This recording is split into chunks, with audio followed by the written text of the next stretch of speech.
Bismillahirrahmanirrahim. Assalamualaikum warahmatullahi wabarakatuh. Perkenalkan, nama saya Nurul Hidayah dari kelas PAI 2N, mahasiswa PPG dalam jabatan batch yang kedua, kategori 1, LPTK Universitas Islam Negeri Wali Songo, Semarang. Pada kesempatan kali ini, saya akan melaksanakan PPL yang kedua dengan modul ajar yang kedua, yaitu proyek P5 dan PPRA. Untuk tema P5 dan PPRA, saya menggunakan tema kewirausahaan. Sedangkan model pembelajarannya nanti model pembelajaran Project Based Learning. Kemudian materi yang saya ambil, saya berkolaborasi dengan guru mata pelajaran seni dan budaya, yaitu pembuatan kerudung dengan teknik eco printing. Terima kasih. Wassalamualaikum warahmatullahi wabarakatuh. Selamat menyaksikan.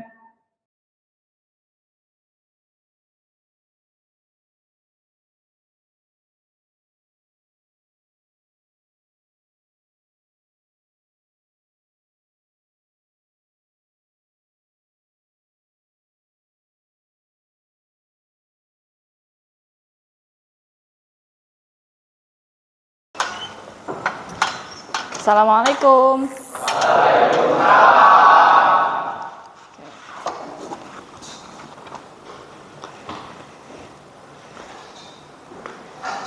Bismillahirrahmanirrahim. Assalamualaikum warahmatullahi wabarakatuh. Waalaikumsalam warahmatullahi wabarakatuh. Selamat pagi. Pagi. Luar biasa. Sebelum pelajaran kita mulai, marilah kita awali pelajaran pada pagi hari ini dengan bacaan basmalah dan doa sebelum belajar secara bersama-sama.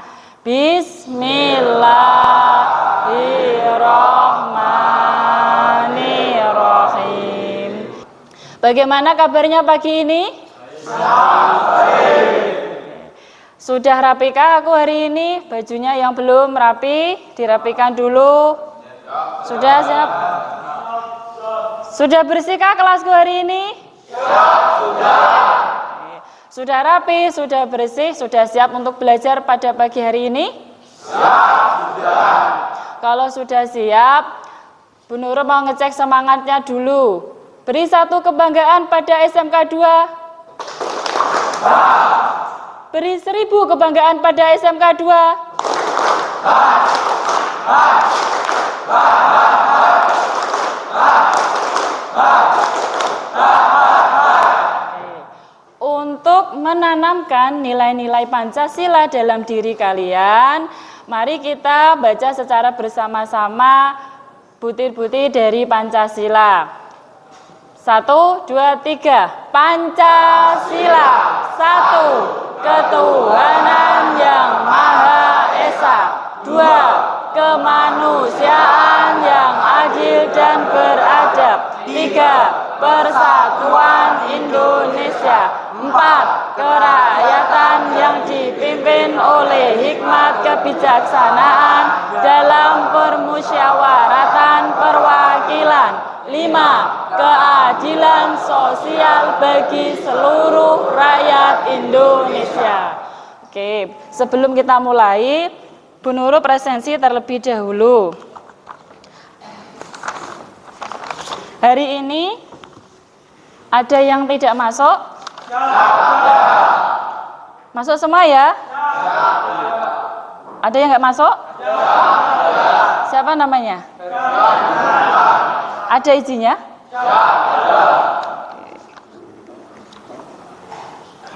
Oke, terima kasih. Ada yang tahu hari ini kita akan belajar apa?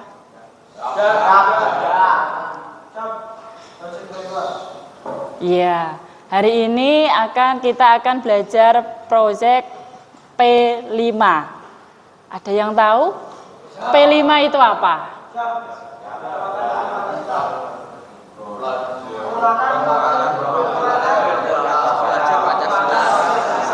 Coba kamu Mas, apa P5? Penguatan profil pelajar Pancasila. Nah, coba kamu, apa P5? Penguatan Profil pelajar Pancasila. Hampir benar. P5. P5 itu proyek penguatan profil pelajar Pancasila. Pada kesempatan kali ini, hari ini nanti ada Bu Sumarni, karena kita kolaborasi mata pelajaran seni budaya dan pendidikan agama Islam dan budi pekerti. Karena Bu Sumarni hari ini ada kepentingan yang memang tidak bisa ditinggalkan, beliau memberikan amanah kepada saya untuk mengisi, harusnya berdua ya, karena beliau berhalangan, jadi ini Bu Nurul yang mengisi. Tapi nanti insya Allah ketika praktek, besok nanti Bu Marni akan mendampingi full sampai selesai. Pada pelajaran P5 ini tujuan dan manfaatnya, yang pertama nanti kalian diharapkan ketika mempelajari proyek ini, satu, kalian bisa membuat proyek dari apa yang nanti kalian diskusikan. Yang kedua, kalian bisa mengetahui langkah-langkahnya proyek yang akan kalian lakukan. Yang ketiga, nanti kalian bisa mempresentasikan hasil karya yang kalian buat. Kemudian yang keempat, nanti kalian bisa memasarkan atau memperjualbelikan dari produk hasil karya tersebut. Jelas? Paham? Nah, sekarang Bu Nurul jelaskan apa itu P5 dan apa itu PPRA. Apa itu proyek penguatan profil pelajar Pancasila? P5 atau proyek penguatan profil pelajar Pancasila itu adalah proyek pendidikan yang bertujuan untuk memperkuat pemahaman dan pengamalan nilai-nilai Pancasila. Nah, Pancasila tadi ada berapa yang kalian bunyikan di depan? Pancasila itu sebagai ideologi negara kita sebagai negara Indonesia. Sedangkan PPRA itu adalah konsep kebaikan dan keadilan dalam Islam di kalangan pelajar. Nanti kalian diharapkan bisa menanamkan nilai-nilai Pancasila dalam diri kalian setelah mempelajari dari masing-masing mata pelajaran. Tidak hanya mata pelajaran pendidikan agama Islam, tapi semua mata pelajaran yang ada di sekolah atau di satuan pendidikan. Jelas? Paham? Sekarang Bu Nurul lanjutkan dari dimensi P5 dan PPRA. Dimensi P5 yang pertama yaitu beriman, bertakwa, dan berakhlak mulia. Itu yang pertama, menanamkan keimanan. Seperti butir Pancasila 1, ketuhanan yang Maha Esa. Yang kedua, berkebinekaan global. Yang ketiga, bergotong royong. Nanti diharapkan kalian itu bisa saling kerjasama yang baik ketika membuat suatu proyek. Kemudian yang keempat, bernalar kritis. Yang kelima, mandiri. Dan yang keenam, kreatif. Itu dimensi yang nanti kalian akan capai ketika mempelajari atau membuat suatu proyek atau produk. Kemudian dimensi PPRA. Dimensi PPRA itu ada 10 profil pelajar rahmatan lil alamin. Yang pertama, berkeadaban. Berkeadaban itu sama, beriman dan bertakwa kepada Tuhan dan berakhlak mulia. Yang kedua, keteladanan atau kutwah, bisa menjadi teladan atau contoh. Yang ketiga, kewarganegaraan dan kebangsaan. Yang keempat, jalan tengah. Yang kelima, berimbang. Yang keenam, lurus dan tegas. Yang ketujuh, kesetaraan. Yang kedelapan, musyawarah. Dan yang kesembilan, toleransi. Dan sepuluh apa? Dinamis dan inovatif. Dimensi P5 dan PPRA ini nanti kalian bisa menanamkan nilai-nilai ini ketika nanti mempelajari suatu proyek P5, tidak hanya mapel PAI ataupun seni budaya sedih-sedih, semuanya. Jelas? Paham? Yang Bu Nur lanjutkan tema dari proyek sendiri. Tema dari P5 sendiri itu apa saja? Tema itu ada 9. 1. Temanya itu gaya hidup berkelanjutan.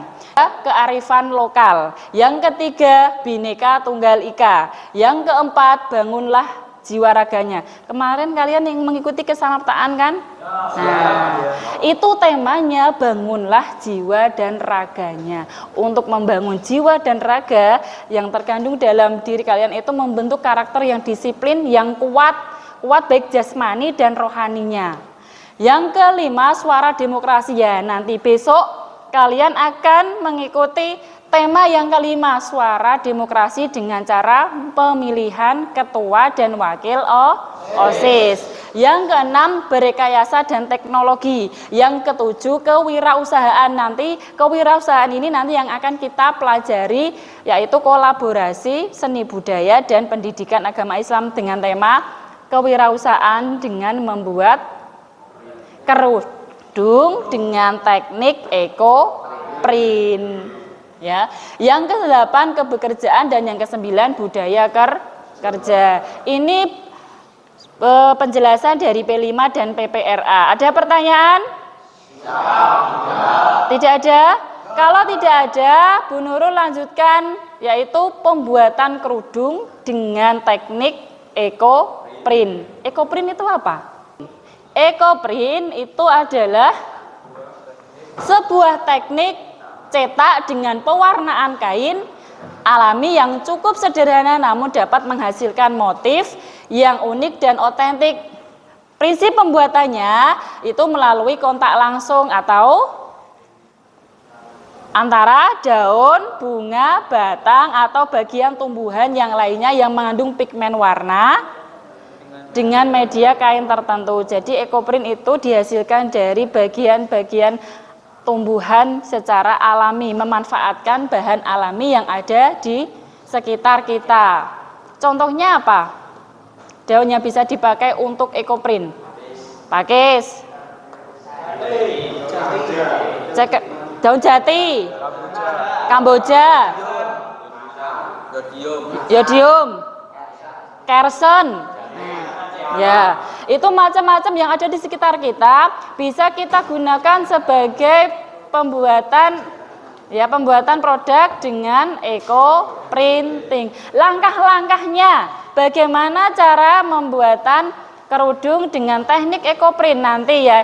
Kita ini nanti akan praktek membuat kerudung. Nah, sebelum kita praktek, Bu Nur akan menjelaskan bagaimana langkah-langkahnya dalam pembuatan kerudung dengan cara teknik eco print. Langkah yang pertama yaitu ada scoring. Scoring itu apa?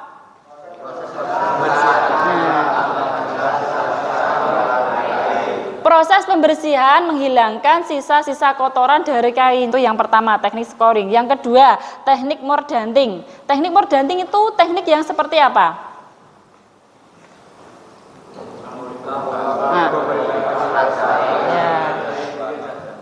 Setelah dari scoring, teknik scoring, perendaman dan sudah dijemur, nanti adalah penguncian warna untuk membuka serat-serat kain. Ya, kita memberikan warna dengan bahan-bahan alami seperti apa? Bubuk secang, daun tunjung, kemudian teh, bisa. Nanti itu bahan-bahan yang akan kita gunakan dalam pembuatan kerudung. Itu yang ketiga, langkahnya adalah pencetakan atau penyusunan daun. Setelah kita kunci dengan warna, tadi yang kedua mordanting, kemudian kita angkat, kita bilas, setelah itu jangan dijemur, jangan sampai kering ya. Jadi setengah kering, setengah basah. Terus kita susun di dalam kainnya tersebut daun-daun yang nanti kalian akan bawa, akan cari di sekitar kalian ya, yang ada di lingkungan rumah. Disusun dalam bentuk secantik mungkin motifnya. Jelas? Itu langkah yang ketiga. Kemudian langkah yang keempat, setelah kita menyusun daun-daun yang di atas kain, itu adalah pengukusan. Setelah kita susun daun-daunnya, kemudian kita tekan-tekan sampai keluar ya cairan-cairan yang ada di dalam daun tersebut yang membentuk nanti akan di kain tersebut kita gulung. Setelah kita gulung, kita ikat erat-erat. Ya, kita erat dengan tali, kemudian setelah itu kita kukus. Harus menyiapkan kukusan dulu. Kita kukus sampai sekurang lebih 1 sampai 2 jam. Kemudian langkah yang kelima, melepas ikatan. Setelah 2 jam kemudian kita matikan kompornya, kita lepas talinya, kemudian kita buka perlahan-lahan, maka nantinya akan terbentuklah suatu cetakan motif yang sudah kita susun. Yang keenam adalah tahap fiksasi. Tahap fiksasi itu apa?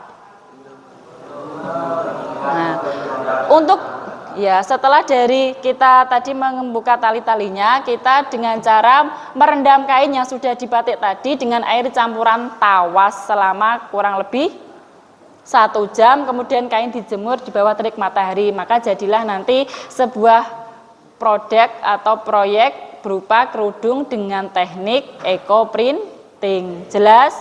Lebih jelasnya Bu Nurul akan menampilkan video langkah-langkahnya dari scoring, mordanting, kemudian penyusunan atau pencetakan daun, pengukusan, fiksasi.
Jelas ya? Nanti ya, oke. Kalau kita nanti praktek pembuatan kerudung sudah bisa ya? Insyaallah. Nanti tetap saya dan Bu Marni akan mendampingi, dan kami, saya dan Bu Marni sudah membentuk kelompok. Kemarin sudah diskusi dengan Bu Marni. Untuk kelas kalian nanti akan dibagi menjadi 3 kelompok ya. Ini berapa siswa? 36 berarti ya menjadi 4 kelompok aja ya.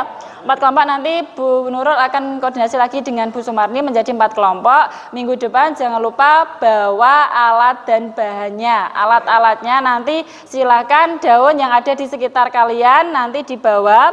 Kemudian untuk bahan-bahannya nanti akan Bu Nurul dan Bu Marni siapkan. Kalian membawa bahannya daun-daunan ya.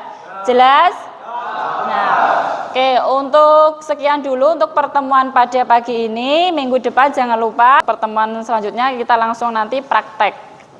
Paham? Oke. Sebelum Bu Nurul akhiri pertemuan pada pagi hari ini, ada pertanyaan? Oke, terima kasih. Terus semangat, jangan sampai kalian lengah untuk belajar terus-menerus untuk mencapai cita-cita kalian. Terima kasih. Kita akhiri pembelajaran pada pagi hari ini dengan bacaan hamdalah.